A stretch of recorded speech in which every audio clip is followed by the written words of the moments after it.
American radio personality Tom Leykis has objected to inclusion of his voice in the teaser of Meghan Markle's Spotify podcast. Taking to Twitter, he tagged Spotify and said, "Who gave you permission to use my voice in a Meghan Markle promo?" Earlier, Beatrice Cardenas, a Republican Party member, who ran for election to the U.S. House in 2020, has said that Meghan Markle would be sued for the teaser of her Spotify podcast that released on Thursday. She said Meghan Markle used a clip of American radio personality Tom Leykis in her intro. "This is going to be fun since he would sue her faster than she can cash her Spotify check for any defamation," Beatrice said while commenting on Spotify's introduction of Meghan Markle's podcast Archetype. Besides, royal commentator Neil Sean has claimed that Harry may soon follow in his wife's footsteps and launch his own series.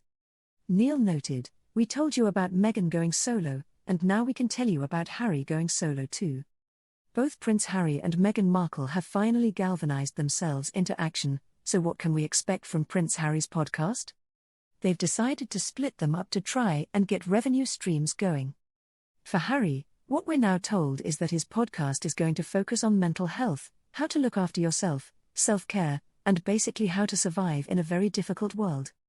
Since leaving the royal family, Prince Harry has already taken on roles aligned to these themes, becoming a chief impact officer with Startup Better Up, and giving talks on mental well-being in the workplace. And Neil suggested that Harry might tackle these topics through interviews on his new podcast, which he claimed the prince is working on alongside his memoir. Meghan Markle will have her podcast out first. They're going to test the waters, see how that goes, see how it looks. And then moving on from there, Prince Harry will follow, he claimed. While the guest lineup for Archetypes remains unknown, Russell Myers, royal editor at the Daily Mirror, told Thursday's episode of Pod Save the Queen that Meghan will pull in the big guns for her podcast. He said, "This is going to be huge because she will pull in the big guns. You would imagine that she will have lots of very powerful, famous women and women who have overcome adversity to rise up through the ranks in whatever industry and field that they have become successful in."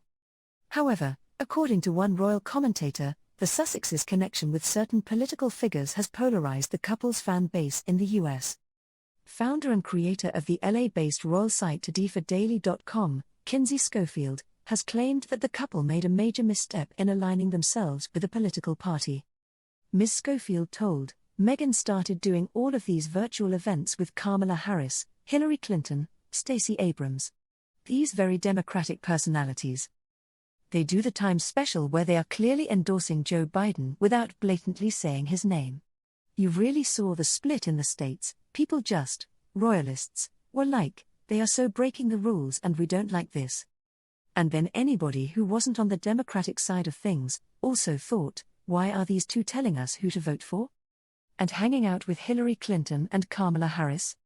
So I feel like they made a major misstep there in immediately aligning themselves with a certain political party. I think that was a huge mistake.